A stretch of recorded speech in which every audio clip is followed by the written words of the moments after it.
Hi. When I started to think about this process that we've been going through, from triage to better practices in online learning, uh, it made me think that maybe we could look at this whole thing in some kind of a framework. And so I came up with I, what I think are three keys that we are taken into consideration. And one is that, as we said before, that to have equitable student access in the process of the online learning. The other is that the instructors need to have facility with the tools, and some of them are at different points than others, and we've been working hard to develop that. And then the third is that we need to really think about how our instructional design is working and whether it is really accomplishing what we really ultimately want to accomplish in whatever mode we're teaching in. So that's how I'm kind of looking at writing tasks for this presentation.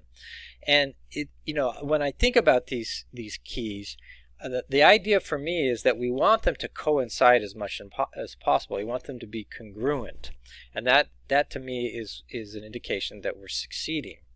So I wanted to just start off with like what is the kind of the worst case scenario, and it's happened to us, and I think it's happened to many people, when a student has no access to or has very little ability to use a computer or a tablet. What do you do?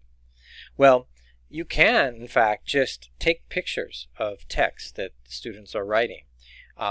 They can be The student can send those very easily by email or by text message, and that's a very common digital tool that everybody is using. In fact, it's pretty universal for people to use their phone to just take a picture of something just to remember it or to record it in some way. And also the cameras that phones have are pretty well integrated for sharing. It's very easy to share something. And they can be used for other tasks too, not just for writing. I've also found they're useful for solving technical problems. When students are having issues, they can take pictures of their screen and send those to show what's going wrong.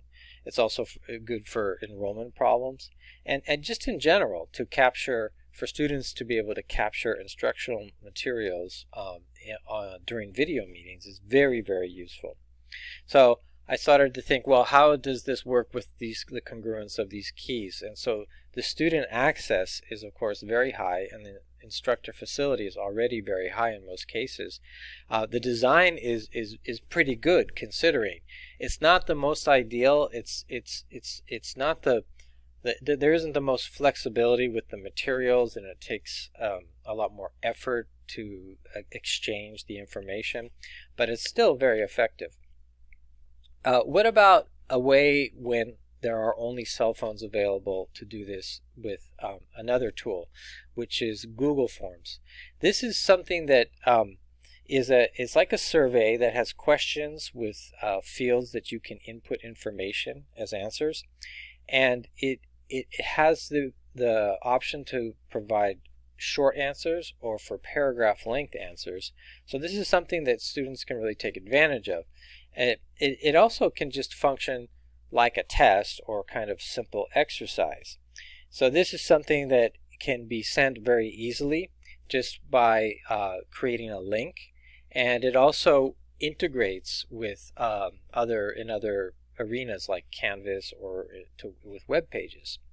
So in terms of the congruence of the keys, then for me, it seems like it's something that's very easily accessible to the students. It's very easy for instructors to use, and I would say that in terms of instructional design, I would say it's pretty good. Again, it's probably not the most ideal thing, but it's very effective.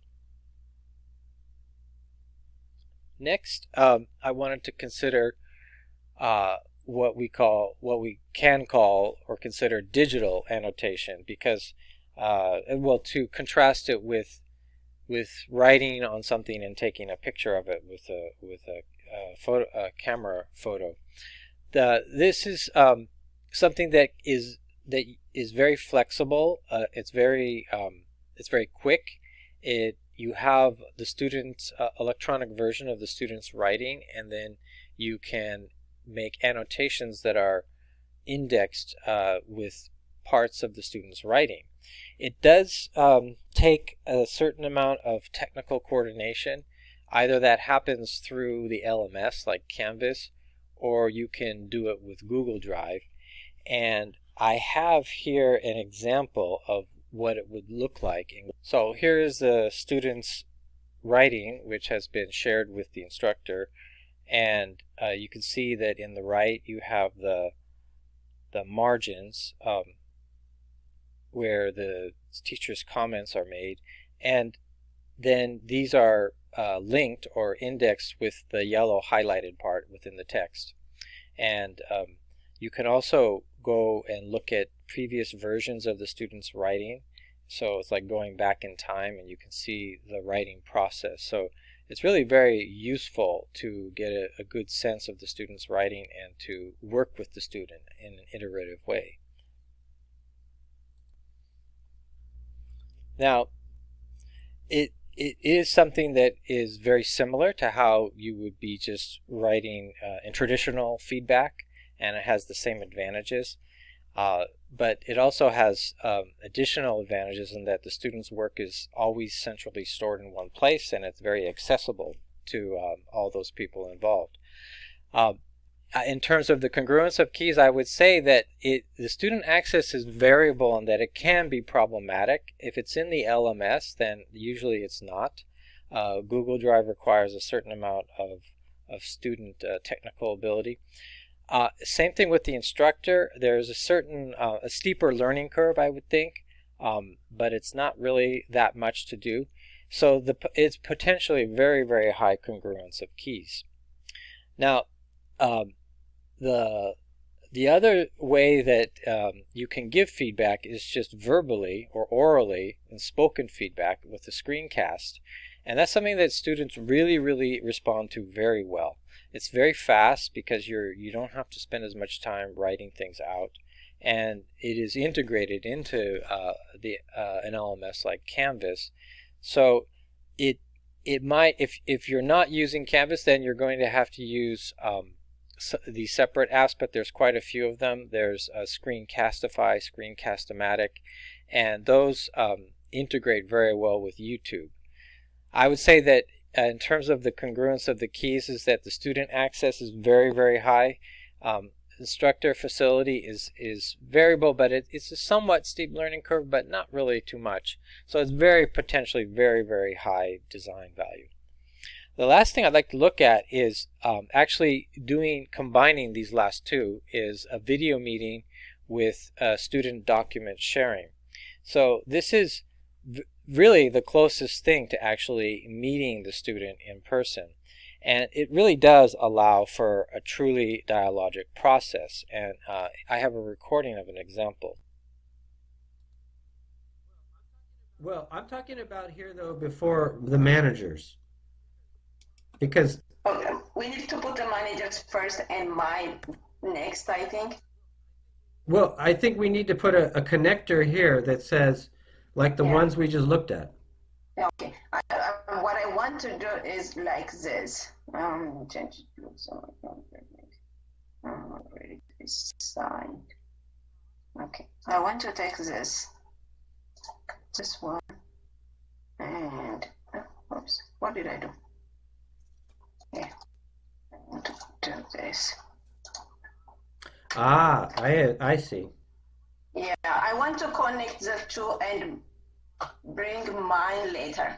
Good. Okay. What managers were challenges to go online instead of paper documents and prefer. Okay. Also, I was involved. In addition, can I say in addition? Yes. Yeah.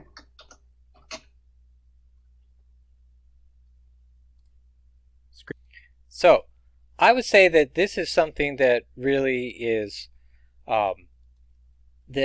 although it does require a high degree of technical coordination because you're dealing with sharing a document with Google Drive and you're doing it on Zoom, but in terms of the congruence of keys, well, the student access, of course, is going to vary a lot, but if the students can learn these tools and if the instructors learn them, then I find it very, very, very high design value, and that it really, really has very good results with the students writing and with their progress as writers. So again, I think this is one way to think about it that has helped me to kind of look at what we've gone through in the past 6 or 7 weeks and what we want to be thinking about as we move forward to a summer term where we know we're going to be doing everything online. Thank you.